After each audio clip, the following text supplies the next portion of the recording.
그리고 텃밭도 정원처럼 꾸밀 수 있다. 저 해외에 있는 몇 가지 가든인데요. 허브를 주로 키우는 가든들이에요. 뭐 이런 식의 저 텃밭 정원을 우리가 만들 수 있어요. 조금 신경을 쓰면요. 뭐 이런 식으로 이제 정원도 만들고 텃밭도 만드는 거예요. 모양을 내가지고 단순하게 네모지게 이렇게 만드는 게 아니라 그냥 약간 예술적으로 아름답게 그럴듯하게 이제 재미나게 이제 만드는 거죠. 그리고 이런 걸 만드는 과정 자체가 활동이 되는 거예요. 아이들하고 만들어 보면 좋을 것 같아요. 이제 예를 들면 이제 학교에 있는 뭐 용인 선생님들 있잖아요. 일하시는 분들이 이제 땅을 파주거나 뭐 트랙터로 갈거나 이러는 게 아니라 기본적인 하더라도 뭔가 좀 디자인을 해가지고 아까 그 소개해드린 자료들이 보면 디자인하는 것도 다 나와 있습니다. 디자인을 해서 이런 식의 뭐 그럴듯한 모양으로 재미나게 만들 수가 있습니다. 요거는 뭐 자료 뒤지다가 뭐 이런 식의 텃밭도 가능하다. 굳이 땅이 없어도 된다. 재활용 페트병으로 또 이런 텃밭 농사가 가능하고요. 이런 자루 같은 거 가지고도 이제 뭐 적절한 공간에다가 꼭 땅이 없어도 땅이 없어도 기를 수 있다라는 거. 그리고 또 몇 가지 이제 샘플들 가져왔는데 파레트예요. 많이 보시잖아요. 기대 또는 공장 옆에 물건들 싣는 파레트가 활용도가 굉장히 높거든요. 다양한 가구를 만들 수도 있고, 그 중에 하나가 이렇게 이제 텃밭을 만들 수가 있어요. 뭐 이런 것도 얼마든지 가능하고 이렇게 막고 짜가지고 뭐라고 하는 박스 짜가지고요. 뭐 이런 또 조형을 해서 텃밭을 만들 수도 있고, 후밭 쪽은 다 이렇게 틀을 만들어서 농사를 짓는 법이 일반화되어 있더라고요. 그리고 이런 식으로 디자인을 해가지고 다양한 작물들을 이쁘게 심어볼 수가 있습니다. 한번 뒤져서만 찾아서 좀 소개를 해드릴 거고. 아까 그 텃밭과 요리를 연결하면 좋겠다 그런 말씀을 드렸잖아요. 농사만 짓는 거는 저는 반쪽인 것 같아요. 농사를 짓는 이유는 먹기 위해서거든요. 살기 위해서. 농사를 짓고 그 우리가 길러낸 작물로 요리를 하는 과정까지 가면은 훨씬 더 아이들도 재미있고 선생님들은 힘이 들겠지만 완성도는 더 높아지지 않을까. 뭔가 맛볼 수 있는 그런 것을 좀 연결시키면은 훨씬 그 텃밭 농사가 재미있고 다양해질 수 있다. 이런 말씀을 드리고 싶고요. 이게 결국에는 이 텃밭과 부엌이 자연생태계와 아이들을 이어주는 다리 역할을 하기 때문이다. 이런 말씀을 드립니다. 그리고 이런 거를 바베라고 하는데 인도의 교육가이자 뭐 생태 환경운동가예요. 분리운동도 했고 간디랑 같이 활동했던 분입니다. 삶의 학교는 이런 거래요. 아이들로 하여금 분리를 하고 음식을 만들게 하고 맛보고 소화시켜서 마침내 피가 되고 살이 되게 하는 교육이 진정한 삶의 교육이다. 이런 말씀을 하십니다. 일단 이 텃밭 농사든 아니면은 더 큰, 저희는 한 4,000평 정도 농사를 짓거든요. 산마을고등학교는. 이렇게 큰 규모로 농사를 생태적으로 짓든 간에 삶의 학교로서 굉장히 중요한 구성 조건이라는 거죠. 텃밭 농사는. 학교가 삶의 터에서, 땅의 터에서 굴러갈 수 있게 만들어주는 일종의 기관의 역할을 할 수도 있겠다. 이 농사기술은 오래된 기술이잖아요. 그리고 지금도 우리가 써먹고 있고 앞으로도 써먹어야 되는 아주 오래된 미래의 기술입니다. 그런 것들을 저는 이제 삶의 기술이라고 이야기를 해요. 첨단 기술 하나 딱 떼어놓고 스마트 기술만 떼어놓고 얘기하는 게 아니라 아주 오래전부터 인간이 살기 위해서, 먹고 살기 위해서 가지고 있던, 개발시켜왔던 그런 다양한 삶의 기술들이 있는데 그 중에 가장 대표적인 게 농사 기술이죠. 그런데 그 기술을 가리키는 게 근본은 뭐냐면 철학이라는 거예요. 백범 김구 선생님은 다 들어보셨죠? 저 40, 50대 이상 되시는 분들은 백범일지 정도는 아마 읽어보셨을 것 같고요. 20, 30대는 아마 안 읽어보신 분이 많을 것 같아요. 이분 백범일지 끝에 보면 나의 소원이라고 하는 그 교육 수상록이 있습니다. 거기에서 말씀하신 거예요. 교육의 기초는 우주와 인생과 정치에 대한 철학이다. 그 위에 삶의 기술을 가르쳐야 된다. 의미가 있다라고 이제 아주 오래전에 1940년대에 이제 말씀을 하신 건데요. 그러니까 우리의 교육이 조금이 아니라 많이 좀 피폐하잖아요. 무한경전이다, 선사독식이다, 입시위주다라고 하면서 늘 흔들리고 항상 교육 개혁하겠다고 하지만 특별히 바뀌는 거. 근데 그거는 철학이 없기 때문이다 하는 겁니다. 제가 이제 대안학교에 있는데 일반 학교하고 뭐가 다르냐라고 이제 궁금해해요. 뭐가 대안학교는 가르치는 거 다 비슷해요. 혁신학교가 등장하면서 혁신학교 내용이나 대안학교 내용이나 많이 비슷해졌습니다. 근데 뭐가 조금 더 강점이냐 하면은 대안학교는 그래도 아직까지는 철학을 많이 잡고 늘어져요. 생태, 평화, 생명, 공동체, 공생, 평화 이런 가치를 여전히 가장 중요한 교육의 철학이라고 생각을 하고 거기에 맞춰서 교육과정도 짜려고 그러고 거기에 맞춰서 교육적 판단들을 내립니다. 근데 일반 학교도 철학이 물론 있긴 있어요. 교훈도 있는데 대부분 다 모르죠. 우리 학교의 철학이 뭐고 교훈이 뭔지를. 액자 속에 있는 거예요. 얘가 살아있질 않습니다. 저 텃밭 농사를 지을 때도 생태라고 하는 문제를 고민할 때도 이제 출발은 철학이라는 거죠. 가치관의 문제라는 거죠. 텃밭 내가 애들한테 농사기술 가르치려고 이제 텃밭 교사를 하고 텃밭 활동을 한다 라는 것하고 이 텃밭을 통해서 아이들이 생명에 대해서 또는 우주자연에 대해서 뭔가를 깨닫고 온전한 인간으로 자라기를 바라고 이런 생각을 하면서 하는 거하고 질적으로 다르잖아요.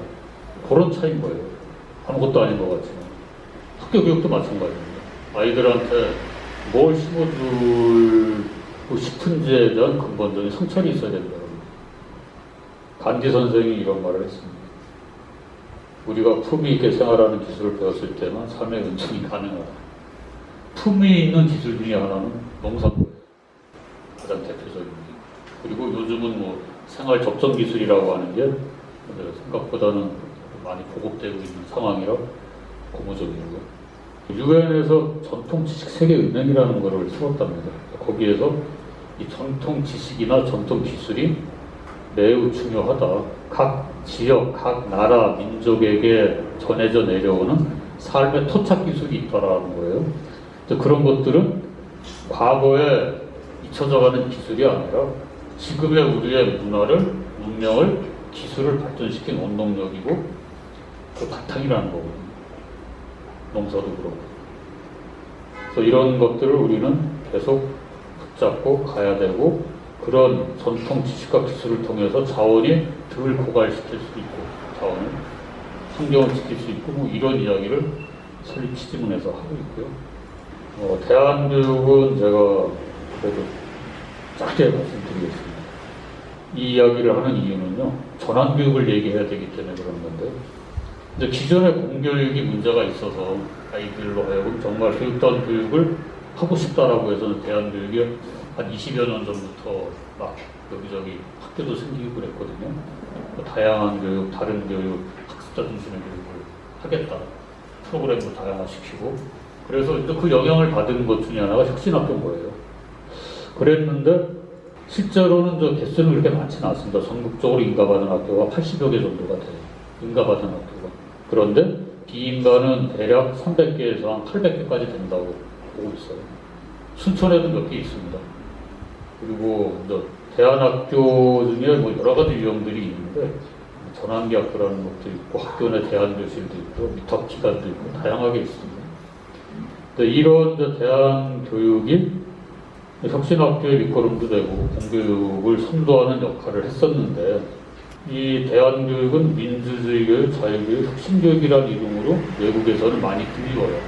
우리나라에서는 대안교육이라고 표현을 하지만은 외국에서는 민주교육, 자유교육이라는 이름도 더 많이 쓰거든요. 근데 이 개념으로 봤을 때는 유기농 교육이라는 말을 저는 좋아합니다. 유기농 교육이 뭐냐면은 일반 관행농법이 아니라 유기농 그 작물 키우듯이 아주 튼튼하게 건강하게 천천히 자연스럽게 키우는 그런 교육의 의미로 이제 쓰는 게 유기농 교육이에요. 그러니까 이를테면 학교 텃밭을 통해서 유기농 교육이 가능하다라는 거예요. 교실에서는 하기 힘든 그런 유기농 교육을 텃밭에서 얼마든지 펼쳐보실 수 있다. 이런 말씀을 드리고 싶어서 소개드리고요. 아까 말씀드렸던 것처럼 대안학교가 뭐가 다를까? 이런 철학들을 가지고 여전히 씨름하고 있기 때문에 다르다라는 그런 차이점을 좀 말씀드리고 싶고요. 결론적으로는 대한교육은 삶을 위한 교육이고 지속 가능한 세상을 위한 교육이다. 그렇게 그냥 생각하시면 될 것 같습니다. 그런데 저는 여기서 한 걸음 또 더 나아가가지고 대한교육이 조금 더 좀 목표를 구체적으로 잡아야 된다. 시대에 맞게 전환교육이라고 표현을 해요. 특히 코로나 시대에 필요한 교육의 대안이 전환교육이다. 아까 서울교육청에서 생태전환교육이란 말을 썼잖아요. 그 말도 괜찮습니다. 전환교육이란 말이 약간 또 중립적이거든요. 생태전환교육이라는 이름으로 이렇게 불려도 좋을 것 같고요. 이 전환교육 또는 전환학교는 이런 의미인 거예요. 적극적 의미의 생태학교. 교육의 생태적 전환을 꿈꾸고 지속가능한 삶을 위한 연대 배움터가 되면 좋겠고, 지속가능한 세상을 위한 교육을 실시하고 생태적 시민을 기르고 반자본, 반신자유주의 대한사회를 위한 교육을 펼치면 좋겠다. 그런 희망으로 제가 만들어 본 용어입니다. 전환학교라고 하는 말은 만들어서 쓴 지가 한 10년 정도 됐는데요. 많이 퍼지진 않았어요. 여러 가지 전환교육이 등장하게 된 배경들이 있는데 위의 것들은 설명을 안 해도 될 것 같고요. 최근에는 코로나 때문에 더 빨리 도입할 필요성이 생겼다. 이런 말씀을 드리고요. 기본적으로는 다 생태주의 교육 철학을 가지고 있어요. 자연 친화적인 의식주 자립 교육, 유기적 공동체성을, 관계성을 강조하는 그런 철학들을 가지고 있고요. 교육적인 면에서는 생태적 시민이다 라고 그냥 제가 지정을 내려봤고요. 그리고 이 방향은 지속 가능하고 공생해야 되고 자립하는 쪽으로 가야 된다. 요거는 비전화 공방이라고 일본에 전력을 쓰지 않고서 뭔가를 만들어내고 살아가는 그런 실험을 하는 그런 분들이 있어요.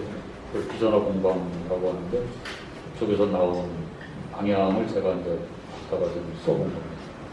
어떤 인간이 좋을까? 이 시대에 전환교육에 어떤 인간이 좋을까? 이제 생각을 해봤는데 이제 이것저것 좀 생각을 해봤는데 떠오른 게 이 두 가지였어요.